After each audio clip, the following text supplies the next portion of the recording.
Hola mi querido amigo, mi querida amiga, es un gusto poder saludarte desde Azencam, provincia de Entre Ríos. Como les dije ayer, soy pastor de la Iglesia Adventista del Séptimo Día, mi nombre es Cristian Varela, soy pastor del distrito de Azencam, que abarca varias localidades. Por eso hoy quiero comenzar saludando a mis amigos que se encuentran en Colonia Celina y Cerrito, que seguramente están escuchando este mensaje. Hoy quiero hablar con vos sobre algo muy especial. La semana pasada estuve hablando con el hermano José en María Grande. Resulta que él me comentó que tuvo una abundante cosecha de zapallos. Él fue y sacó uno que parecía que estaba maduro, pero cuando lo abrió, resulta que no era así. ¿No te pasó que a veces las cosas no son como parecen ser?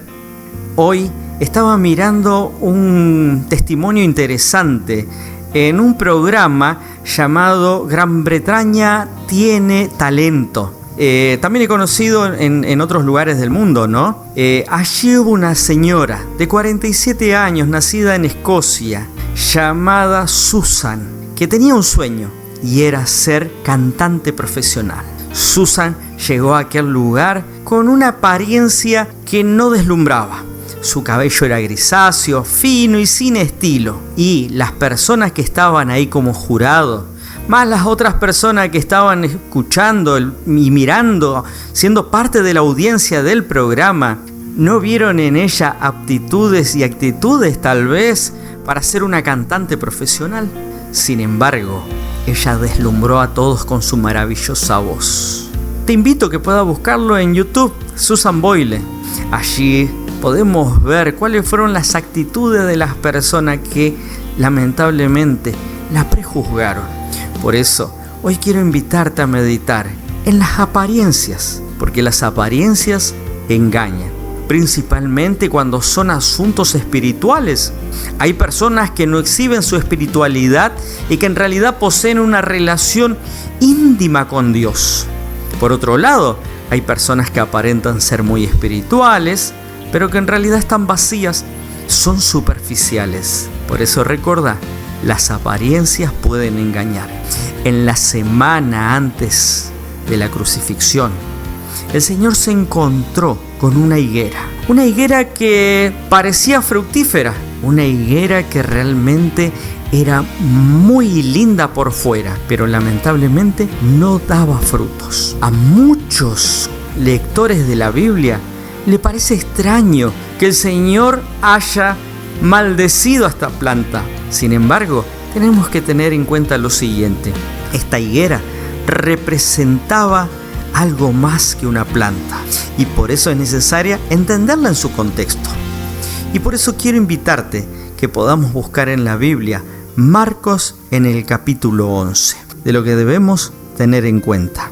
Por eso es que el Señor bien les dijo que necesitamos mostrar y ser. Después del suceso que vimos ayer de la entrada triunfal de Jesús en Jerusalén, el Señor siguió su rumbo. Y es por eso que dice en el Evangelio de Marcos capítulo 11 versículo 12 que Jesús tuvo hambre y viendo de lejos una higuera con hojas, fue a ver si quizá pudiera hallar algo en ella. Cuando llegó a ella no encontró más que hojas, porque no era tiempo de higos. Y Jesús, hablando a la higuera, le dijo: nunca jamás coma nadie fruto de ti. Y sus discípulos le estaban escuchando. Fíjense ahí qué interesante. Muchas personas encuentran irracional el hecho de que Jesús maldiga este árbol, aparentemente inocente. Va en contra del carácter bondadoso y misericordioso del Señor, que quiere salvar y no destruir, que aplica misericordia en vez de castigo y destrucción. ¿Qué es lo que llevó a Jesús que maldijera de esa manera a esta planta de higuera? Por eso es que hoy quiero que meditemos en esto. Dice ahí el texto que él tuvo hambre, que a la distancia ve esta higuera llena de hojas. Sin embargo, cuando llega a ella, se encuentra de que no tiene nada. Jesús no encuentra nada además de hojas, lo que nos dice que esta era una higuera estéril, una higuera que no producía higos. Varias lecciones podemos destacar de este relato. Como bien dije anteriormente, cuidado con las apariencias. No confundas hojas con frutos, porque por más impresionantes que sean las hojas a la distancia, estas no significan nada si no hay fruto. Por eso es necesario entender este relato a la luz de lo que sigue. El templo de Jerusalén era impresionante. Su apariencia era increíble, con sus paredes enormes, su arquitectura refinada. Durante la celebración de la Pascua se celebraban y venían multitudes de personas de todo el mundo para poder contemplar la hermosura de este templo. Sin embargo, el templo no estaba produciendo el fruto esperado. El Señor necesitaba y el Señor solicitaba a su pueblo adoración sincera, un pueblo compasivo y justo, pero el templo se había vuelto en un árbol hermoso lleno de hojas, pero sin frutos. Mis queridos amigos que están escuchando este audio, tengamos cuidado con nuestra vida espiritual. Podemos asistir fielmente a los cultos en las iglesias, pero no logramos dar realmente la adoración y el honor a nuestro Dios. Podemos leer la Biblia todos los días, pero fallamos en oír y en obedecer su mensaje. Podemos colocar el símbolo del pez atrás de nuestro auto, de la camioneta, pero realmente cuando pasa otro auto de una manera indebida, nuestros pensamientos y nuestras palabras expresan algo totalmente diferente de lo que haría Jesús. Cuidado con la apariencia que brindamos. El templo se había convertido como esta higuera. Parecía hermosa, pero no daba frutos. El templo se había convertido en una cueva de ladrones, dijo Jesús. Él estaba enojado porque el servicio de adoración se había convertido en un comercio y Jesús se llenó de ira contra este lugar y echó a los comerciantes porque esta generación adoraba más al templo que al mismo Dios. El templo tenía el problema de esta higuera, frondoso a la distancia, pero sin frutos por dentro. El templo era bueno. Dios había ordenado al pueblo que hiciese un templo maravilloso. No era idea de ellos, fue idea de Dios. Él ordenó que se adorara en el templo, que se ofrecieran sacrificios, que se invirtiera en él para que fuese hermoso. Pero lamentablemente el propósito por el cual Dios había empleado, que Dios había solicitado al pueblo de Israel que hiciese esta obra majestuosa, fue tergiversado. El propósito que Dios había dado no tenía el significado espiritual que Él quería para su pueblo, para sus hijos. Cuando el hombre pierde de vista cuál es el fin, muchas veces hace del medio su adoración. Cuando hacemos que las cosas buenas de la vida sean más importantes que nuestra devoción a Cristo, cometemos el mismo error. Amo a mi familia, a mi esposa, a mis hijos, pero mi devoción por Jesús debe tener la prioridad sobre todos ellos. De lo contrario, voy a transformar a mi esposa, a mis hijos en ídolos y ellos se transformarán en el objeto de mi adoración.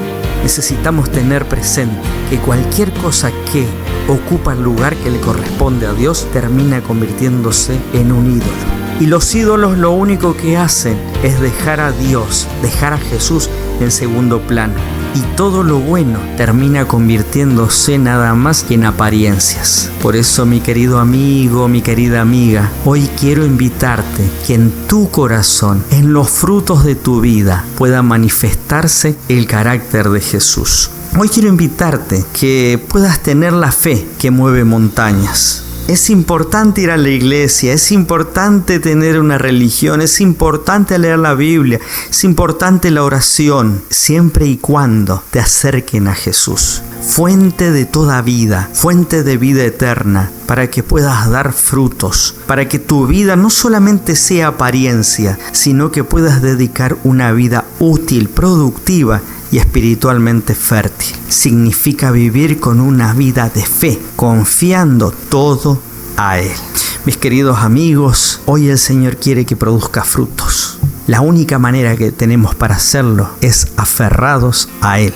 Porque Él dijo en el Evangelio de Juan capítulo 15 versículo 5, separados de mí nada pueden hacer. Quiero invitarte que realmente puedas confiar tu vida a Dios. Te invito a que tengamos una oración. Querido Padre que estás en los cielos, en este lunes queremos entregarte nuestras vidas. Queremos pedirte que nos ayudes a ser cristianos que den frutos de vida eterna, que podamos reflejar el carácter de Jesús, que podamos mostrar a los demás que el Espíritu Santo vive en nosotros. Querido Señor, te entregamos nuestras vidas, nuestras familias y suplicamos, Señor, que pronto vengas a buscarnos. Te lo pedimos y lo agradecemos en el nombre de Jesús. Amén.